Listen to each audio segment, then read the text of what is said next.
Hemos enviado cientos de mensajes hacia el negro infinito del espacio, y hemos observado a las estrellas como el siguiente gran paso a alcanzar, impacientes por clavar una bandera en el suelo de un mundo lejano y desconocido.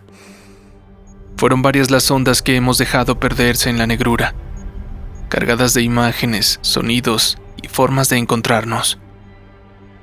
Cuando llegó aquel primer contacto, solo supieron los investigadores en las centrales de observación un sonido estático, cargado de chillidos y crujidos incomprensibles, indescifrables para nosotros. No fue hasta un mes después que apareció por primera vez la voz, pero no era algo que se oía en radios o televisiones.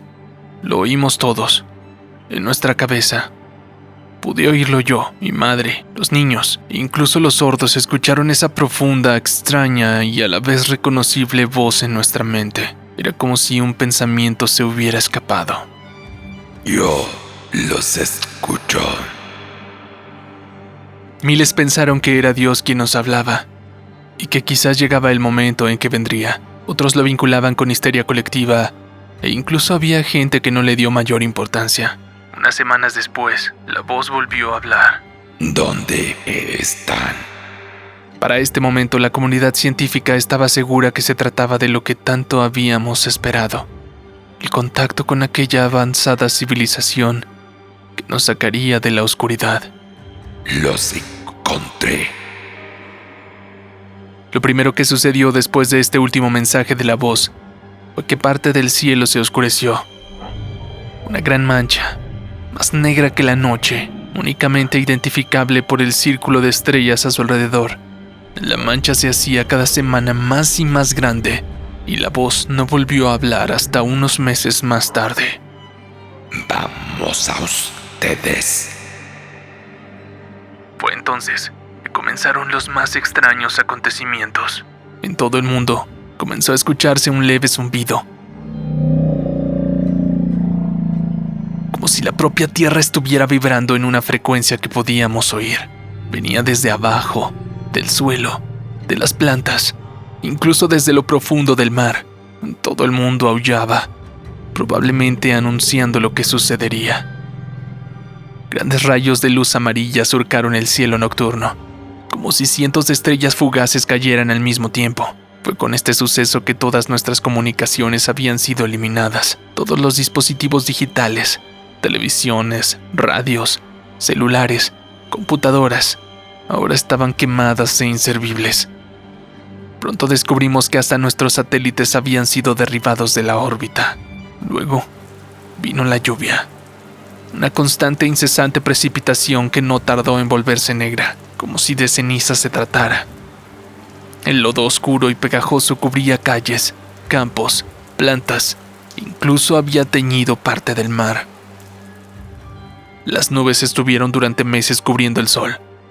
Un año después que la voz apareció, los días no se diferenciaban de las noches. El sol simplemente había desaparecido, o quizás había sido cubierto por algo mucho, mucho más masivo. Estoy aquí. Este fue el último mensaje de la voz. Con ello comenzó lo que denominamos la purga. Todos los libros religiosos del planeta ardieron al unísono. Biblias, Coranes, todo ardiendo. Inexplicablemente al mismo tiempo, el mismo destino sufrieron los templos de adoración. Ardieron hasta los cimientos, algunos, incluso con todos sus creyentes dentro. Esto es lo último que queda de la humanidad. El cielo ya no existe. Todas las estrellas desaparecieron y el planeta estaba cubierto por una masa negra.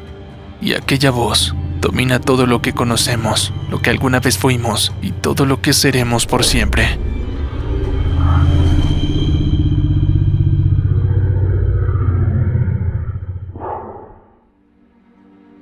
Habíamos intentado lograr la perfección y lo habíamos logrado.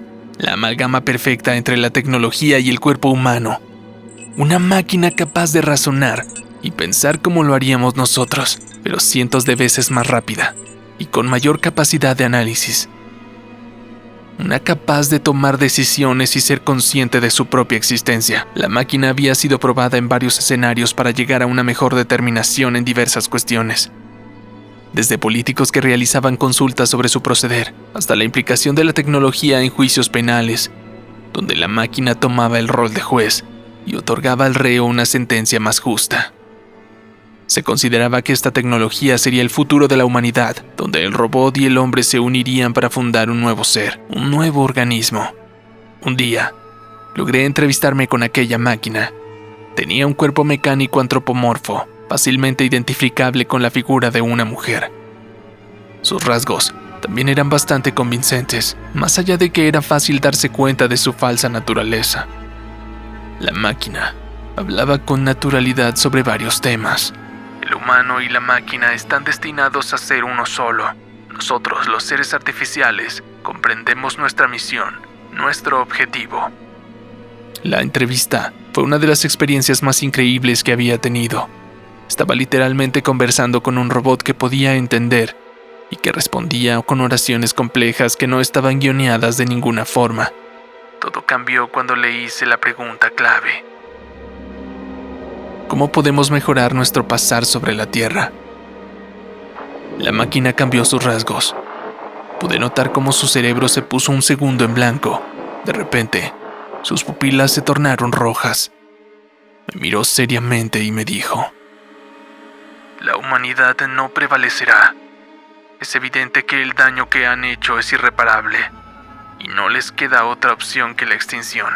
Por suerte, nosotros, las máquinas, no correremos el mismo destino. El humano se ha convertido en la plaga y las máquinas están aquí para exterminar esa plaga. La respuesta me dejó helado. La máquina volvió a poner su cara simpática de siempre. Como si nada hubiera pasado, me dijo: ¿alguna otra pregunta? Decidí terminar la entrevista ahí, pero el pensamiento de lo que aquella máquina insinuaba, no pude sacármelo de la cabeza.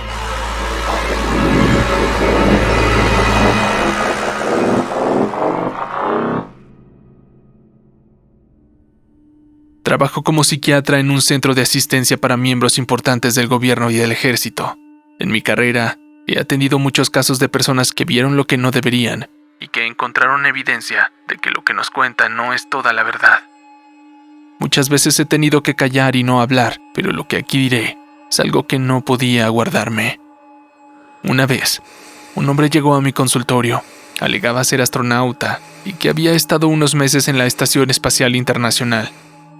A primera vista, podía notarse que este hombre estaba completamente trastornado y que el shock que había vivido había sido brutal. Él me contó que estaba en una de sus comunes caminatas espaciales. Había salido al exterior de la estación con su traje para realizar algunos ajustes. Su misión era redireccionar un panel de un radar que se había movido por el impacto con algún tipo de basura espacial. Todo iba normal. Dijo que siempre se tomaba un momento para admirar nuestro planeta desde donde estaba. Esa vista siempre lo hacía sentir diminuto, pero intentaba no mirar hacia el vacío del espacio. Esa era una visión que era difícil de soportar. En un momento de esa caminata pudo notar un pequeño fragmento de lo que parecía una roca. Este no se dirigía al planeta, como uno esperaría de un pequeño asteroide. El hombre se acercó a este objeto, ya que llamaba su atención. El hombre entonces hizo algo de lo que se arrepintió durante toda su vida. Tomó entre sus manos aquel objeto esperándolo llevar para un análisis exhaustivo. Instantáneamente, pudo ver frente a él cómo un círculo de fuego se abría ante sus ojos. De repente, se encontraba en otro lugar. Seguía conectado por el cable a la estación espacial, pero no podía ver nada de lo que lo rodeaba, ni la Tierra, ni la propia estación, ni siquiera aquella roca. Simplemente había sido transportado a otro punto del cosmos. Frente a él, a lo que parecían ser años luz de distancia, flotaba algo tan inmenso, masivo y abrumador, que las palabras no alcanzan para describirlo.